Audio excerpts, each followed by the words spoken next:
Book का फेस्पर की last episode के एंड पे हमने देखा था यानफू के हाथ में एक रिंग लगती है और वो उस रिंग को लेकर हांगपो किंगटियान के सामने आता है और उसके सामने करते हुए कहता है, यंग मास्टर आपको बहुत ज़्यादा बधाई हो, मुझे चारू की चारू ब्रिमिंग सैक्रेड पिल की वाइल्स मिल गई हैं और वो चारू इसी रिंग के अंदर है और वो काफी ज्यादा खुश होता है। पहले वो बहुत ज्यादा घबराया हुआ था। हांगपो किंगटियान उसके हाथ से वो रिंग ले लेता है और जैसे ही उसको ओपन करता है तो उसके अंदर चारू ब्रिमिंग सैक्रेड पिल की वाइल्स होती हैं और वो उससे कहता है, यानफू तुम्हें ये रिंग कहाँ से मिली? यानफू से कहता है, यंग मास्टर वहाँ पर देखें, वहाँ पर एक कटा हुआ बाजू पड़ा हुआ है और उसके हाथ के ऊपर ये रिंग थी, मैंने इसे वहाँ से उतारा है और इसी के अंदर जब मैंने चेक किया तो चारू ब्रिमिंग सैक्रेड पिल्स थी। हांगपो किंगटियान से कहता है, ये तो जू फैन का कटा हुआ बाजू है जिसे मैंने काटा था। और वो यानफू से कहता है, यानफू तुमने तो इसे बहुत ही जल्दी ढूंढ लिया और मुझे लगता है कि तुम्हें इस बारे में अच्छी तरह से पता है कि ये कटा हुआ बाजू जू फैन का है, इसी वजह से तुमने जाकर इसको ढूंढ लिया और उसके हाथ से आकर इस रिंग को भी निकाल दिया। यानफू भी उसकी बात सुनने के बाद बहुत ज्यादा घबरा जाता है। हांगपो किंगटियान से कहता है, कहीं ऐसा तो नहीं, हम लोग वहाँ पर फाइट कर रहे थे, तब तुम छुपकर हम दोनों की फाइट को देख रहे थे और तुम्हें पता था कि उसका कटा हुआ बाजू कहाँ पर गिरा है, तुम देख रहे थे कब हमारी फाइट एंड हो और उसके बाद हम दोनों के पास जो भी ट्रेजर्स हैं वो तुम हमसे लूट लो। यानफू उसकी बात सुनने के बाद चिल्लाना शुरू कर देता है और जल्दी से उसके सामने झुककर कहता है, यंग मास्टर ऐसी बात नहीं है, मैं आपकी चीजों को कैसे चुरा सकता हूँ, मैं तो उस वक्त डर के मारे किसी दरख्त के पीछे छुपा हुआ था, मैंने तो आप दोनों की फाइट देखी भी नहीं। हांगपो किंगटियान उसकी बात सुनने के बाद और भी ज्यादा गुस्सा आ जाता है और कहता है, तुमने कहा कि यहाँ पर तुम्हें इस बारे में कुछ भी नहीं पता, तो मुझे ये बताओ कि इन चारों ब्रिमिंग सैक्रेड पिल की वाइल्स के ऊपर सील क्यों नहीं लगी हुई? हालांकि पिल्स इनके अंदर है लेकिन इनके ऊपर सील क्यों नहीं है? वो सील्स कहाँ गई? कहीं ऐसा तो नहीं कि तुम इन सारी की सारी पिल्स को चेंज करना चाहते थे किसी दूसरी पिल के साथ? यानफू उसकी बात सुनने के बाद और भी ज्यादा घबरा जाता है और उसे कहता है, please Aldous young master please मुझे माफ कर दे, मैंने इसको खोल कर देखा है, जैसे ये रिंग मेरे हाथ में लगी उसी वक्त मैंने सोचा कि इसके अंदर देखते हैं, तो मैंने देखा कि चारों ब्रिमिंग सैक्रेड पिल की वाइल्स थी, तो मैंने इनको खोल कर देख लिया कि ये वाकई में असली है या नहीं। और ऊपर से मैं एक एल्केमिस्ट हूँ और एल्केमिस्ट होने के नाते मेरे अंदर बहुत ज्यादा एक्साइटमेंट हो रही थी कि मैं ब्रिमिंग सैक्रेड पिल को देखूं जो कि एक 8th ग्रेड की पिल है, क्योंकि मैंने आज से पहले कभी ब्रिमिंग सैक्रेड पिल को नहीं देखा। हांगपो किंगटियान अभी भी घूर घूर कर उसकी तरफ देख रहा होता है। यानफू बेचारे के कपड़े भी गीले हो जाते हैं क्योंकि वो अपने कपड़ों में ही सूसू कर देता है। हांगपो किंगटियान उसकी तरफ देखता है कि ये बेचारा तो बहुत ज्यादा डरा हुआ है और ये मुझसे झूठ नहीं बोलेगा। हांगपो किंगटियान उसे कहता है, मेरी बात को गौर से सुनो, यहाँ पर और जितनी भी चीजें पड़ी हुई है, चाहे वो जू फैन की हो या फिर किसी और की, किसी भी चीज को हाथ मत लगाना और मेरी बात को कान खोल कर सुन लो। यहाँ पर बैटल के दौरान जो भी चीजें हैं वो सारी की सारी मेरी चीजें हैं, दोबारा जिंदगी में कभी भी मेरी चीजों को मेरी इजाजत के बिना हाथ मत लगाना, चाहे तुम कितने ही एक्साइटेड क्यों ना हो, लेकिन उनको खोलकर मत देखना कि उसमें क्या है। तुम सिर्फ उन्हीं चीजों को छू सकते हो या फिर देख सकते हो जो चीजें मैं तुम्हें खुद दूंगा। यानफू से कहता है, ठीक है यंग मास्टर, मैं आज के बाद ऐसा कुछ भी नहीं करूंगा, आपका बहुत बहुत शुक्रिया। और साथ ही हांगपो किंगटियान पीछे की तरफ मुड़ जाता है। हांगपो किंगटियान अपने हाथ में उन चारों वाइल्स को लेकर उन तीनों ड्रैगन्स के पास आता है और उनसे कहता है, तो क्या तुम लोगों ने देखा, मैंने तुमसे कहा था ना कि लास्ट बार ये चारों की चारों वाइल्स सिर्फ मेरे पास आएंगे और किसी के पास नहीं। वो तीनों ड्रैगन्स भी ये देखकर बहुत ज्यादा हैरान होते हैं। हांगपो किंगटियान के हाथ में तो वाकई में वो चारों पिल्स लग गई हैं। कि बाहर का सीन भी दिखाते हैं। हांगपो किंगटियान के डैड जोर जोर से हंसना शुरू कर देते हैं और कहते हैं, मेरा बेटा तो वाकई में बहुत बड़ा जीनियस है और काफी ज्यादा स्ट्रॉन्ग है। जबकि अंदर से मास्टर हांगपो यही सोच रहे होते हैं, अब जबकि मेरे बेटे के हाथ में 4 ब्रिमिंग सैक्रेड पिल्स की वाइल्स हैं, तो मुझे लगता है कि बाहर आने के बाद ये इन चारों में से एक तो मुझे जरूर देगा। लेकिन हांगपो किंगटियान उन 4 में से 3 वाइल्स को उन तीनों ड्रैगन्स को दे देता है, जबकि चौथी अपने पास रखता है। मास्टर हांगपो भी ये देखकर बहुत ज्यादा हैरान होते हैं, आखिर उनका बेटा वहाँ पर क्या कह रहा है। हांगपो किंगटियान उन तीनों से कहता है, तुम तीनों जल्दी से अपनी अपनी पिल को खा लो। तुम तीनों अपनी पिल्स को खाने के बाद जू फैन को मारेंगे, वो भी एक साथ मिलकर। वो तीनों ड्रैगन्स भी हांगपो किंगटियान की बात सुनने के बाद बहुत ज्यादा हैरान होते हैं और मास्टर हांगपो भी हैरान होते हैं। वो चिल्लाकर कहते हैं, मेरा बेटा तो ऐसा नहीं था, कि अचानक से इतना ज्यादा अच्छा कैसे हो गया कि इसके हाथ में लगी हुई ब्रिमिंग सैक्रेड पिल्स को इसने बाकी के ड्रैगन्स को दे दिया है। हांगपो किंगटियान उन तीनों ड्रैगन से कहता है, तुम लोगों को इस बात को अच्छी तरह से याद रखना चाहिए कि तुम लोग अपनी फैमिली का फ्यूचर हो। अगर तुम तीनों अपनी फैमिली के हेड बनना चाहते हो तो जल्दी से इन ब्रिमिंग सैक्रेड पिल्स को खा जाओ, जिससे हमारी एनर्जी बहुत ज्यादा बढ़ेगी और हम लोग बाकी के पूरे टिंजों पर राज करेंगे। स्पेक्टर ड्रैगन उसकी बात सुनने के बाद सोच रहा होता है। वो कहता है, लगता है कि ये यहाँ पर हमें साइड को चूज करने का कह रहा है कि अगर हम लोग इस ब्रिमिंग सैक्रेड पिल को नहीं खाते तो इसका मतलब है हम लोग इसकी साइड पर नहीं है, और अगर हम लोग इस पिल को खा लेते हैं इसका मतलब है हम लोग इसकी साइड पर हैं। लेकिन मसला ये है कि अगर हम लोग इस पिल को खाने से मना करेंगे तो इसका मतलब हम लोग इसके दुश्मन हैं। ये हमें यहाँ पर किस तरह मारेगा ये सोचना पड़ेगा। लेकिन उन तीनों के अंदर इतनी हिम्मत नहीं है कि वो हांगपो किंगटियान का सामना कर सके। वो तीनों ही उसके सामने अपने सर झुका देते हैं और कहते हैं, एल्डस यंग मास्टर तुम्हारा बहुत बहुत शुक्रिया, हम लोग इस पिल को खाएंगे और तुम्हारा साथ देंगे जू फैन को मारने में। हांगपो किंगटियान भी काफी ज्यादा खुश हो जाता है और जोर जोर से हंसना शुरू कर देता है कि मास्टर हांगपो इस बात से जरा भी खुश नहीं है। वो कहते हैं, ये बच्चा तो बहुत ज्यादा बेशर्म निकला। ये अपने बाप को रिप्लेस करना चाहता है। इसने उन तीनों को ब्रिमिंग सेक्रेट पिल्स देकर अपनी पोजीशन को स्ट्रॉन्ग कर लिया है, यानी कि इसने तीनों बड़ी फैमिलीज को अपने साथ मिला लिया है। अब अगर ये वहाँ से जिंदा वापस आता है तो वापस आने के बाद ये मुझे किक मारकर बाहर फेंक देगा और खुद स्टेट लॉर्ड बन जाएगा। और अगर ये ज़ू फैन को मारने में कामयाब रहा तो उसका सर काट कर ये बाकी की सारी फैमिलीज के सामने रखेगा, जिससे वो सारे के सारे इसके सामने अपनी लॉयल्टी को प्लेज करेंगे। तो फिर उसके बाद मेरा क्या होगा? मेरी औकात तो इन सभी के सामने बिल्कुल कम रह जाएगी। मास्टर हांगपो सर लैंग वुचेंग से कहते हैं, सर लैंग वुचेंग, आपका जो प्लान है इसके कामयाब होने के कितने % चांसेस हैं? कि मास्टर हांगपो नहीं चाहते कि उसका बेटा इस प्लान में कामयाब हो, वो चाहते हैं कि अब वो वहाँ पर मर जाए। और लैंग वुचेंग भी इस बात को अच्छी तरह से समझते हैं कि इसके दिमाग में क्या चल रहा है। वो उसे कहते हैं, मुझे लगता है कि मेरे इस प्लान के कामयाब होने में तकरीबन 90% चांसेस हैं। मास्टर हांगपो उसकी बात सुनने के बाद कहते हैं, 90% तो काफी ज्यादा चांसेस हैं, यानी कि बहुत ज्यादा चांसेस है कि हांगपो किंगटियान ज़ू फैन को मार डाले। पता नहीं सर लैंग वुचेंग ने अपने अगला कौन सा जाल बिछाया हुआ है जिसके बारे में इतना ज्यादा श्योर है कि 90% चांसेस है कि हांगपो किंगटियान अभी भी ज़ू फैन को मार सकता है। अगर इसका प्लान कामयाब होता है तो मेरा तो यहाँ पर एंड हो जाएगा। सर लैंग वुचेंग भी मास्टर हांगपो की तरफ देखने के बाद हल्का सा मुस्कुराते हैं और सोच रहे होते हैं, ये तो बहुत ज्यादा बोरिंग है। वैसे भी मुझे इस बात से क्या फर्क पड़ता है कि रीजेंट स्टेट का सिटी लॉर्ड कौन बनेगा, चाहे वो मास्टर हांगपो हो या फिर यंग मास्टर हांगपो किंगटियान हो। मैं तो वैसे भी इनकी फैमिली का बटलर ही रहने वाला हूँ। यहाँ पर हमारे पास सबसे बड़ा खतरा ज़ू फैन है। सबसे पहले हमें ज़ू फैन को रास्ते से हटाना होगा, क्योंकि वो जितना बड़ा जीनियस और पावरफुल है, फ्यूचर में वो मेरे प्लान्स को खराब कर सकता है, क्योंकि मैं यहाँ पर प्राइम मिनिस्टर बनने की कोशिश कर रहा हूँ। तो नेक्स्ट सीन फिर से अंदर का दिखाया जाता है। हांगपो किंगटियान उन तीनों से कहता है, अब जबकि तुम तीनों ने ये फैसला कर लिया है तो चलो जल्दी से अपनी अपनी ब्रिमिंग सेक्रेट पिल को खा लो। हम लोग यहीं पर बैठकर कल्टीवेट करेंगे ताकि अपनी स्ट्रेंथ को बढ़ा सकें। हांगपो किंगटियान उनसे कहता है, एक बार तुम लोगों ने इस पिल को खा लिया तो तुम लोग भी अपने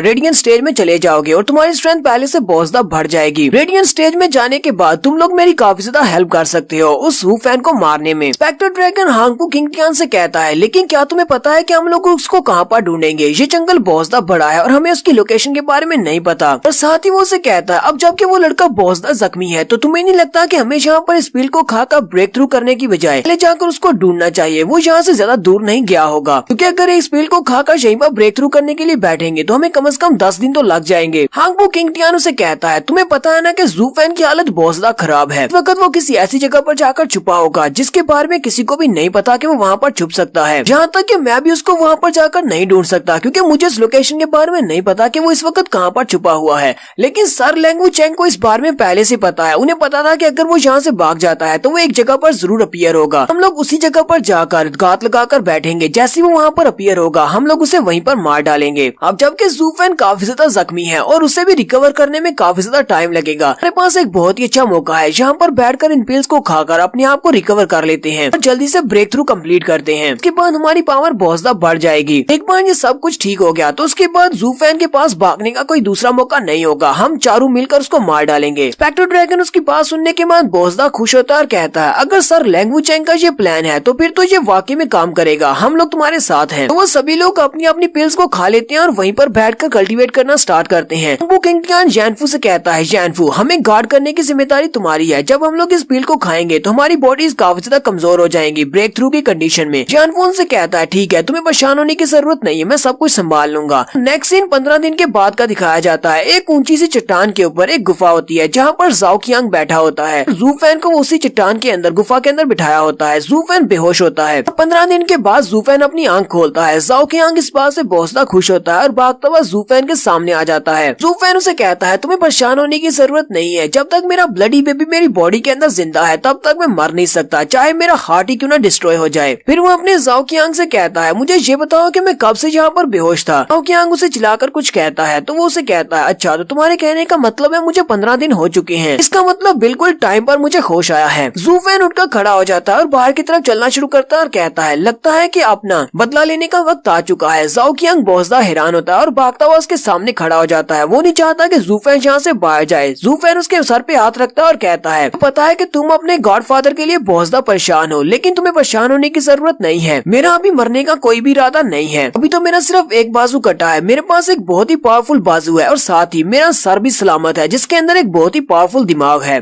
ज़ू फैन हंसते हुए उससे कहता है, ज़ाओ कियांग मेरी बात को याद रखना, अब मुझे वहाँ पर अपनी उंगली भी उठाने की जरूरत नहीं है और देखो मैं उन लोगों को कैसे मारता हूँ। साथ ही ज़ू फैन हंसना शुरू कर देता है। ज़ू फैन कहता है, ज़ाओ कियांग तुम्हें क्या लगता है कि मैंने वहाँ पर अपना बाजू क्यों कटवाया है? ज़ू फैन जूफैन के चेहरे के इस लुक को देखकर तो लगता है कि जूफैन ने वहाँ पर जानबूझकर अपने बाजू को कटवाया है। तो यहाँ पर तो एपिसोड का एंड हो जाता है, लेकिन यहाँ पर हम लोग अपना क्वेश्चन टाइम रखते हैं। तो क्वेश्चन नंबर 1 ये है, तो आप लोगों को क्या लगता है कि जूफैन ने वहाँ पर जानबूझकर अपने बाजू को कटवाया है ताकि वो ब्रिमिंग सेक्रेट पिल हांगपू किंगटियान को मिल सके? और दूसरा क्वेश्चन ये है कि क्या आपको लगता है कि उन ब्रिमिंग सेक्रेट पिल के अंदर जूफैन ने अपने उस कीड़े को डाला हुआ है जिससे वो किसी के भी माइंड को कंट्रोल कर सकता है? और तीसरा क्वेश्चन ये है कि क्या आपको लगता है कि जैनफू एक गद्दार बन चुका है और वो जूफैन के साथ मिला हुआ है, क्योंकि उसकी हरकतें बहुत ज्यादा अजीब हैं। उसने वहाँ पर जो कुछ भी किया है वो सब कुछ तो जूफैन की हेल्प के लिए ही नजर आ रहा है। अपना आंसर कमेंट में जरूर दीजिएगा। वैसे जो भी होगा वो तो हमें नेक्स्ट एपिसोड में पता चल ही जाएगा।